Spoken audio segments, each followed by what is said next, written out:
Hi students, welcome to TP Chennai. இந்த வீடியோவில் நம்ம sentence improvement questions பார்க்க போகிறோம். As you know, competitive exams எல்லாத்துலேயுமே sentence improvement questions கண்டிப்பாக கொடுப்பாங்க. அட்லீஸ்ட் 5 questions ஆவது கொடுப்பாங்க. அந்த sentence improvement questions எப்படி ஹேண்டில் பண்ணுறது, எப்படி சால்வ் பண்ணுறது, என்ன ஸ்ட்ராட்டஜி யூஸ் பண்ணுறது அப்படிங்கிறத நம்ம இந்த வீடியோவில் பார்க்க போகிறோம். Like this, they give you a question with some words underlined. ஒரு கொஷின் கொடுத்துட்டு அதில் கொஞ்சம் வேர்ட்ஸை அண்டர்லைன் பண்ணியிருப்பாங்க. கீழே வந்து ஆப்ஷன்ஸ் கொடுத்துருப்பாங்க. இந்த மாதிரி 1 2 3 4. ஃபிஃப்த் ஆப்ஷன் வந்து நோ இம்ப்ரூவ்மெண்ட் ரெக்வயர்டு அப்படின்னு கொடுத்துருப்பாங்க. நம்மளுக்கு கொடுத்துருக்கிறது கரெக்டாக இருந்ததுன்னா grammatically logically no improvement choose பண்ணிடலாம். இந்த கொஷின்ஸை சால்வ் பண்ணுறதுக்கு நமக்கு கிராமர் ரூல் தரவாக தெரிஞ்சிருக்கணும் ஃபஸ்ட்டு. நம்பர் 2 வந்து வேர்ட் பவரும் இருக்கணும். ஏன்னா சில கொஷின்ஸ் வந்து வெக்காபுலரி ரிலேட்டடாகவும் வரலாம். தேர்ட் திங் வந்து லாஜிக்கல் திங்கிங். இந்த லாஜிக் கரெக்டாக இருக்கா அப்படின்னு நம்ம பார்க்கணும். இதில் கொடுத்துருக்கிறதுல வந்து அண்டர்லைன் பண்ணியிருக்க பார்ட் வந்து இந்த பார்ட்டோட வந்து ஒத்து போகணும். அதாவது ரெண்டாவது பார்ட் இருக்குது இல்லையா, செகண்ட் பார்ட் கூட செகண்ட் பார்ட்டுக்கும் இதுக்கும் கம்பேட்டிபிலிட்டி இருக்கணும். அப்புறம் நம்ம என்ன பண்ணணும்னா இது வந்து சரியாக இருக்கணும். இங்கே நம்ம செக் பண்ணி பார்த்தா தெரிஞ்சிடும் எது சரியாக இருக்குன்ட்டு. சம்டைம்ஸ் நமக்கு பார்த்தோன்னே தெரிஞ்சிடும். அப்போ ஈஸி கண்டுபிடிக்கிறது. கண்டுபிடிக்க கஷ்டமாக இருந்துச்சுன்னா நீங்கள் என்ன பண்ணணும் அப்படின்னா எலிமினேஷன் டெக்னிக் ஃபாலோ பண்ணணும். எலிமினேஷன் டெக்னிக்னால் என்ன அப்படின்னா இதில் இது வருமா இது வருமா இது வருமானு செக் பண்ணிட்டு வரும்போது நம்ம உடனே எலிமினேட் பண்ணிவிட்டு கடைசியில் மிஞ்சுறது நமக்கு கரெக்டான ஆன்சராக இருக்கும். ஸோ எலிமினேஷன் டெக்னிக்கும் ஃபாலோ பண்ணலாம். அதாவது கன்வின்சிங்காக ஆன்சர் தெரியலன்னா இல்லைன்னா என்ன பண்ணலாம் அப்படின்னா ஒன்று கரெக்டாக தெரிஞ்சிருச்சுன்னா அந்த ஆன்சரே நம்ம போட்டுடலாம். ஸோ இந்த கொஸ்டின் நம்ம எப்படி சால்வ் பண்ணுறது அப்படின்னு நம்ம இப்போ பார்க்கலாம். Had I realized we would never meet again, I wouldn't have hurt him அப்படின்னு கொடுத்துருக்கு. ஃபஸ்ட்டு கொஸ்டினில் had I realized வருமா அப்படின்னு நமக்கு தெரியணும். had I realized அப்படிங்கிறது வந்து எதோடைய ஃபார்ம் அப்படின்னு கேட்டிங்கன்னா if I had realized, if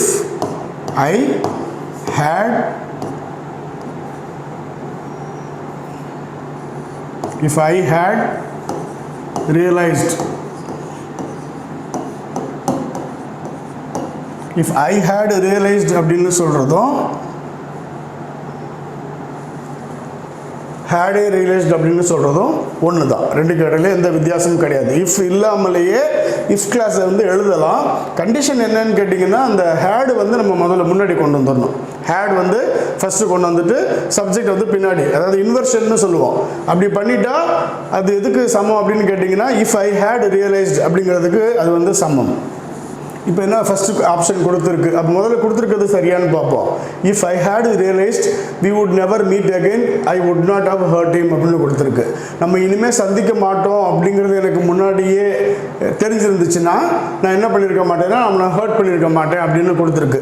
இந்த இஃப் கிளாஸ்க்கு பேர் வந்து இம்ப்ராபபிள் இஃப் கிளாஸ் அப்படின்னு அர்த்தம். இம்ப்ராபபிள் 3 இஃப் கிளாஸ் இருக்குது. ஒன்று வந்து ப்ராபபிள், நம்ம அதுதான் அடிக்கடி யூஸ் பண்ணுவோம்.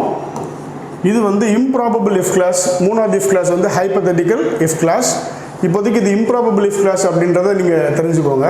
இம்ப்ராபபிள்னா என்னென்னா ஒரு விஷயம் வந்து நடந்துருச்சு, இனிமேல் அதை நம்ம அன்டூ பண்ண முடியாது, மாற்ற முடியாது. அந்த மாதிரி இதை நம்ம என்ன சொல்லுவோம் அப்படின்னு கேட்டிங்கன்னா இம்ப்ராபபிள் இஃப் கிளாஸ் அப்படின்னு சொல்லுவோம். அப்போ கொடுத்துருக்கிறது வந்து கரெக்ட் மாதிரி நமக்கு தெரியுது. இருந்தாலும் நம்ம எலிமினேஷன் டெக்னிக்கும் ஃபாலோ பண்ணி மிச்சம் இருக்க ஆப்ஷன் வந்து எப்படி அது தப்புன்றதையும் நம்ம தெரிஞ்சுக்கலாம். had I been realizedன்னு கொடுத்துருக்கு. had I been realizedன்னு கொடுத்துருக்கு. had I been realizedங்கிறதும் if I had been realizedங்கிறதும் ஒன்று தான். நம்ம மேலே சொன்ன ரூல் படி. அப்போ had I been realizedனா என்ன அர்த்தம் அப்படின்னு கேட்டிங்கன்னா if I had been realized, நான் வந்து ஒரு உணரப்பட்டிருந்தேன் என்றால், அதாவது என்னை மற்றவங்க வந்து புரிஞ்சிருந்தாங்கன்னா அப்படின்னு இருக்குது. இங்கே வந்து மற்றவங்க புரிஞ்சிருந்தாங்கன்னு நம்ம சொல்லலை, எனக்கு தெரிஞ்சிருந்துச்சுன்னா தான் நம்ம சொல்கிறோம்.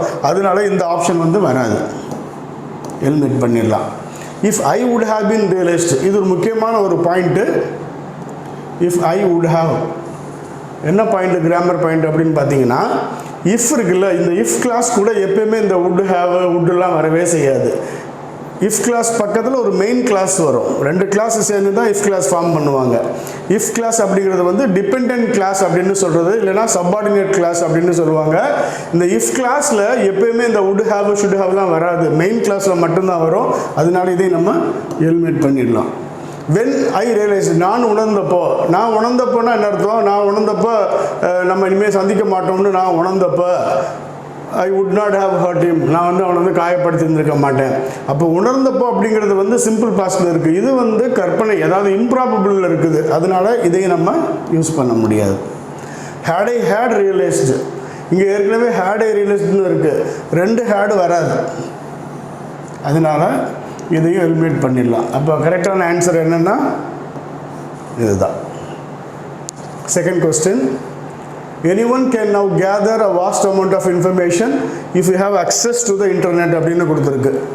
யார் வேணாலும் வந்து நிறைய இன்ஃபர்மேஷன் வந்து கேதர் பண்ணலாம் if you have access to the இன்டர்நெட்னு கொடுத்துருக்கு. உங்களுக்கு அக்சஸ் இருந்துச்சுன்னா யார் வேணாலும் இன்ஃபர்மேஷன் கேதர் பண்ணலான்னு யாரும் சொல்ல மாட்டாங்க. அதனால நோ இம்ப்ரூவ்மெண்ட் வராது. நெக்ஸ்ட்டு தே ஹேவ் அக்சஸ்ன்னு கொடுத்துருக்கு. இது ஒரு வேளை வரலாமோன்னு நமக்கு சந்தேகம் இருக்கும். அடுத்து என்ன கொடுத்துருக்காங்க? If information, if access can be available, access can be available னு சொல்ல மாட்டோம். நம்ம access is available வேணா சொல்லலாம், access is available வேணா சொல்லலாம். access can be available அப்படின்னு கண்டிஷனில் கொண்டு வர முடியாது. அதனால இதுவும் தப்பு. he or she has access, இது நமக்கு சந்தேகம் இருக்கு. ஸோ ஃபர்ஸ்ட்டும் செகண்ட் நமக்கு சந்தேகம் இருக்கு. ஃபோர்த் ஒன் போனீங்கன்னா ஒன் ஆஃப் தம் ஹேவ் அக்சஸ்னு வருது. இதில் என்ன கிராமர் எரர் இருக்குன்னா, ஒன் ஆஃப் தம் இருக்கு இல்லையா, அது எப்பயுமே சிங்குலர் வேர்பு தான் எடுத்துக்கும். ஏன்னா ஒன்று தான் சப்ஜெக்ட் இங்கே. அப்போ இங்கே வந்து ஹேவ் கொடுத்துருக்கு. இங்கே ஆக்சுவலாக என்ன இருக்கணும் அப்படின்னா ஹேஸ் இருக்கணும். அதனால் இதுவும் தப்பு. அப்போது மிச்சம் இருக்குது என்னென்னா தே அண்டு ஹி மிச்சம். அப்போ நம்ம என்ன பண்ணணும்னா சப்ஜெக்ட் என்னன்னு பார்க்கணும். எனி ஒன் தான் சப்ஜெக்ட். எனி ஒன் வந்து சிங்குலர் சப்ஜெக்ட் அது ஒரு pronoun, singular indefinite pronoun.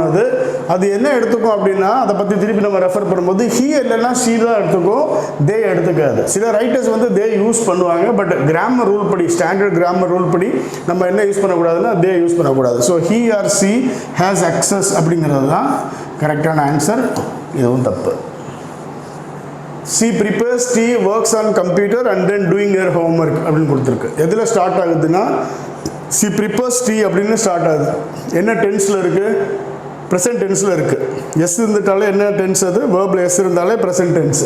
Works on computer அதுவும் ப்ரெசன்ட் டென்ஸில் இருக்குது. அப்புறம் ஆல் ஆஃப் அ சடன் நம்ம டூயிங் ஹர் அப்படின்னா ஐஎன்ஜி ஃபார்முக்கு போயிடுச்சு. எப்பயுமே வந்து ஒரு வேர்பு அடுத்த வேர்பு அந்த மாதிரி ஒரே டென்ஸில் வரும்பொழுது அதை ஃபாலோ பண்ணுறதும் பெரும்பாலும் எதில் வரணும்னா அதே டென்ஸில் தான் வரணும். இங்கே வந்து நமக்கு என்ன லாஜிக் புரியுதுன்னா, டீ ப்ரிப்பேர் பண்ணுவா, கம்ப்யூட்டரில் ஒர்க் பண்ணுவா, அதுக்கப்புறம் ஹோம் ஒர்க் பண்ணுவா. இது எல்லாமே ரொட்டீன் ஒர்க் இல்லையா, எப்பயுமே நடக்கிறது. அப்போ எப்பயுமே நடக்கிறது எல்லாமே ப்ரெசன்ட் டென்ஸில் தான் இருக்கணும். அந்த தேர்ட் பார்ட் மட்டும் ஐஎன்ஜி ஃபார்மில் போக முடியாது. அதனால நோ இம்ப்ரூவ்மெண்ட்டு கிடையாது. எனக்கு கொடுத்துருக்க ஸ்டேட்மெண்ட் வந்து தப்பு. அடுத்து என்ன கொடுத்துருக்குன்னா டூயிங் தென் ஹர் ஹோம் ஒர்க், இது ஐஎன்ஜி ஃபார்மெட். அதே மாதிரி தான் தென்னு தான் மாற்றி போட்டிருக்காங்க. ஸோ டூயிங் தென் அப்படிலாம் வராது, எலிமினேட் பண்ணிட்டோம். தென் இஸ் டூயிங், அதே ரூல் தான், திருப்பியும் வராது. டூயிங் ஹர் ஹோம் ஒர்க் தென், இங்கேயும் அதே ஐஎன்ஜி ப்ராப்ளம், அதே எலிமினேட் பண்ணிட்டோம்.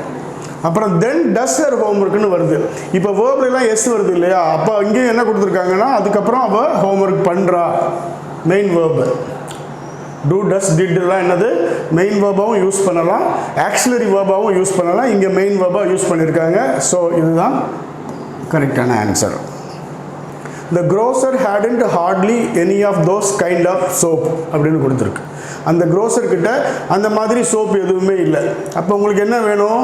ஏதோ ஒரு மாதிரியான சோப்பு உங்களுக்கு தேவைப்படுது, ஏதோ ஒரு பிராண்டு, அந்த டைப் ஆஃப் சோப்பு உங்களுக்கு தேவைப்படுது. சரி, இப்போ கொடுத்துருக்கிறது வந்து கரெக்டான முதல்ல தெரியணும்ல, அதுக்கு என்ன ரூல் ஃபாலோ பண்ணணும் அப்படின்னு கேட்டிங்கன்னா, இந்த ஹார்ட்லின்ற வேர்டு இருக்குல்ல, இந்த ஹார்ட்லின்ற வேர்டு வந்து எப்பயுமே நெகட்டிவ். ஹார்ட்லி, ஸ்கேர்ஸ்லி இதெல்லாம் வந்து எப்பயுமே நெகட்டிவான வேர்டு. ஹார்ட்லி, 3 ஆப்ஷனில் ஹார்ட்லி கொடுத்துருக்கு, 4வது ஆப்ஷனில் ஸ்கேர்ஸ்லி கொடுத்துருக்கு. ஹார்ட்லி வந்து என்னது, எப்பயுமே நெகட்டிவ்ங்கும் போது அது கூட நம்ம இன்னொரு நாட் சேர்க்கக்கூடாது. ஹார்ட்லி, இந்த நெவர் இதெல்லாம் வந்து பை நேச்சரே நெகட்டிவ் வேர்ட்ஸ்னால, அட்வர்ப்ஸ்னால அது கூட நம்ம என்ன சேர்க்கக்கூடாது, இன்னொரு நாட் சேர்க்கக்கூடாது. அது இல்லாத அடுத்த கிளாஸில் வேணால் நம்ம நாட் சேர்க்கலாம். அது வரக்கூடிய கிளாஸில், சிஎல்ஏ யூஎஸ்சி கிளாஸில் நம்ம நாட் சேர்க்கக்கூடாது. அப்போ இப்போ நம்ம கொடுத்துருக்கிறது தப்பு அப்படின்னு தெரிஞ்சதுனால நோ இம்ப்ரூவ்மெண்ட்டை வந்து கேன்சல் பண்ணிட்டோம். எலிமினேட் பண்ணிட்டோம். ஓகேவா? அடுத்து என்ன கொடுத்துருக்காங்க, என்ன ஆப்ஷன் நம்ம எலிமினேட் பண்ணலாம்? had hardly any of those kinds, hadn't, இங்கேயும் hadn't கொடுத்துருக்கு. அதனால இந்த ஆப்ஷன் நம்ம ஈஸியாக எலிமினேட் பண்ணிடலாம். ஓகேவா? அடுத்து என்ன, had hardly any of those kind, scarcely, இது எல்லாத்துலேயுமே hardly scarcely இருக்குது. இந்த 3 ஆப்ஷன்லையும் நாட் இல்லை, அஃப்கோர்ஸ் நாட் இல்லை. இப்போ நம்ம வேறு என்ன ரூல் வச்சு இப்போ எலிமினேட் பண்ணுறது அப்படின்னு பார்த்தா, இந்த கைண்ட் அப்படிங்கிற வேர்டு கொடுத்துருக்காங்க இல்லையா, those kinds, இது நம்ம எலிமினேட் பண்ணிட்டோம் இல்லையா, இது நம்ம எலிமினேட் பண்ணிட்டோம். இங்கேயும் those kind கொடுத்துருக்கு, இங்கே that kind கொடுத்துருக்கு. இப்போ என்ன தெரியணும்னா, இந்த கைண்ட் அப்படிங்கிற வேர்டு இருக்குல்ல, இங்கே வந்து எப்படி யூஸ் பண்ணியிருக்காங்க அப்படின்னு தெரியணும்.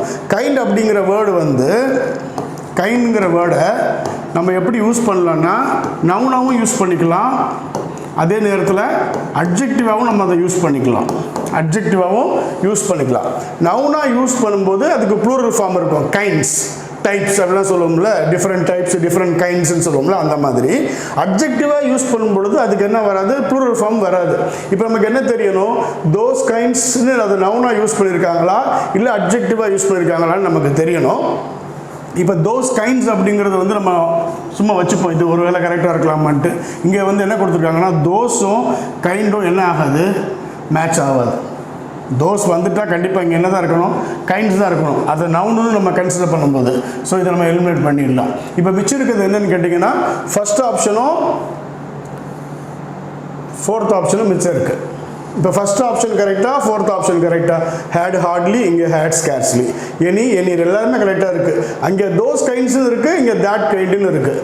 இப்போ என்ன நம்ம நினைப்போம்னா, தோஸ் கைண்ட்ஸ் அந்த மாதிரி வகைகள்னு நம்ம நினச்சிட்டு ஃபஸ்ட்டு தான் கரெக்டுன்னு நம்ம நினைப்போம். பட் இங்கே பார்த்தீங்கன்னா நம்ம வந்து நம்ம விரும்புகிறது, நம்ம கேட்குறது வந்து ஒரு வகையான சோப்பு தான், பல வகைகள் இல்லை, பல டைப்ஸ் இல்லை. அப்போ நம்ம வந்து தோஸ் கைண்ட்ஸ்ன்னு எழுதக்கூடாது. நம்ம கேட்குறது ஒரே ஒரு டைப்புனால நம்ம வந்து that kind தான் எழுதணும். இது தப்பு. My teacher believed that I would get over my problems and get the results I would be producing before அப்படின்னு கொடுத்துருக்கு. நமக்கு புரிகிற மீனிங்கை முதல்ல எடுத்துக்கணும். கிராமட்டிக்கலி கரெக்டாக இல்லையா அப்படிங்கிறதெல்லாம் வேறு விஷயம். முதல்ல கொஸ்டின் என்ன கருத்தை சொல்கிறாங்கன்றது நமக்கு புரியும் இல்லையா. வேர்ட் பை வேர்டு புரியலைனாலுமே ஒரு சென்டென்ஸை ரீட் பண்ணும்போது அவங்க என்ன சொல்கிறாங்கன்றதை நம்ம எல்லாருமே புரிஞ்சுக்கிறது தான் செய்கிறோம். அப்போது இங்கே என்ன நம்ம புரிஞ்சுக்கிறோம் அப்படின்னா, என்னுடைய டீச்சர் வந்து என்ன நம்புகிறாங்கன்னா, நான் முன்ன மாதிரியே நல்ல ரிசல்ட்ஸ் கொண்டு வருவேன்னு நம்புகிறாங்க அப்படின்னு நம்மளுக்கு இருக்குது. கொடுத்துருக்கிறது என்னென்னா, ஐ வுட் பி ப்ரொடியூசிங் பிஃபோர்னு கொடுத்துருக்கு. இந்த ஐ வுட் பி ப்ரொடியூசிங் அப்படிங்கிறது வந்து பிஃபோருங்கிற வேர்டு கூட போகாது. ஏன்னா பிஃபோருங்கிறது முன்னாடி உள்ளது. இப்போ வுட் பி ப்ரொடியூசிங்கிறது ஃபியூச்சர் பற்றி சொல்கிறது. அதனால would be producing and before ரெண்டும் ஒன்று சேராதனால நோ இம்ப்ரூவ்மெண்ட் வந்து சான்ஸ் இல்லை. அப்போ வுட் ஹேவ் பீன் ப்ரொடியூசிங் வருமா? I would have been producing அப்படிங்கிறது என்னென்னா, ஒன்று ஃபியூச்சருக்கு சொல்லலாம், இல்லாட்டி அதுவுமே கற்பனையாக தான் சொல்லலாம். நான் என்ன பண்ணிட்டு இருந்திருப்பேன்னு அப்படின்னு ஒரு கற்பனையாக சொல்லலாமே ஒழிய, நிஜமாக நான் பண்ணுவேன்னு என்னுடைய மேடம் நம்புகிறாங்க அப்படின்னு சொல்கிறதா அது வராது. ஏன்னா இந்த வுட் ஹேவ் பீன் அப்படிங்கிறது வந்து கற்பனையான வாக்கியத்துக்கு தான் நம்ம யூஸ் பண்ணலாம். ஸோ இதையும் நம்ம எலிமினேட் பண்ணிடலாம். ஐ வுட் ஹாவ் ப்ரொடியூஸ்டு அப்படின்னு என்ன அர்த்தம்னா, நான் என்ன பண்ணியிருந்திருப்பேன்னு. இப்போ வந்து என்னுடைய டீச்சர் வந்து நம்புகிறாங்க, என்னுடைய ப்ராப்ளம்ஸ்லாம் நான் வந்து ஓவர் கம் பண்ணிடுவேன், அதுக்கப்புறம் வந்து ரிசல்ட்ஸ் நான் கொண்டு வருவேன். என்ன மாதிரி ரிசல்ட்ஸ் அப்படின்னா, நான் இதுக்கு முன்னாடி ப்ரொடியூஸ் பண்ணிட்டு இருந்த ரிசல்ட்ஸ். அப்போ இங்கே வந்து நான் பண்ணியிருந்திருப்பேன்னு சொல்ல முடியாது, பண்ணிக்கிட்டு இருந்த ரிசல்ட்ஸ் அப்படின்னு சொல்லணும். அதனால் நான் இந்த வுட் ஹாவ் ப்ரொடியூஸ்டுனா அதுவும் கற்பனை வாக்கியம் தான். நான் வந்து பண்ணியிருந்திருப்பேன், நான் தெரிஞ்சிருந்தா நான் பண்ணியிருந்திருப்பேன், ஐ வுட் ஹாவ் ப்ரொடியூஸ்ட் அப்படின்னு வர்றது வந்து கற்பனையில் தான் நம்ம சொல்ல முடியும். அதனால இதை வந்து நம்ம எலிமினேட் பண்ணிடலாம். அடுத்து என்னன்னா, which I had been produced. இதில் என்ன கிராமட்டிக்கலாக தப்பு இருக்குன்னா, இது வந்து பாசிவ் வாய்ஸில் இருக்கு. had produced உடைய பாசிவ் வாய்ஸ் என்னது, had been produced. அதாவது we had producedனா நாங்கள் வந்து தயார் பண்ணியிருக்கோம் அப்படின்னு அர்த்தம். அப்போ ப்ராடக்ட்ஸ் had been producedனா ப்ராடக்ட்ஸ் தயார் பண்ணப்பட்டிருக்குன்னு அர்த்தம். Active voice and passive voice. இங்கே நம்ம வந்து நான் பண்ணுவேன்னு தான் இங்கே ஆரம்பிச்சிருக்கோம். அப்போ I had been producedனா என்ன மீனிங் வந்துடும், நான் தயாரிக்கப்பட்டிருப்பேன்னு வரும். அது இல்லாஜிக்கலாக இருக்கிறதுனால நம்ம அதையும் எலிமினேட் பண்ணிடலாம். அப்போ என்ன தான் பாக்கி இருக்குன்னா, ஐ ஹேட் பீன் ப்ரொடியூசிங், அதுதான் கரெக்டு. ஏன்னா இந்த பையன் வந்து இதுக்கு முன்னாடி நிறைய ரிசல்ட்ஸ் பண்ணிக்கிட்டு இருந்திருக்காரு பாஸ்டில். அப்போ என்ன பண்ணணும், இப்போ பண்ணிக்கிட்டு இருந்தால் ஹேவ் பீன் ப்ரொடியூசிங்னு சொல்லணும். முன்னாடியிலேருந்து பண்ணிகிட்டு இருந்திருக்காரு, இப்போ பண்ணலை, கேப் வந்திருக்குன்னா ஹேட் பீன் ப்ரொடியூசிங் சொல்லணும்.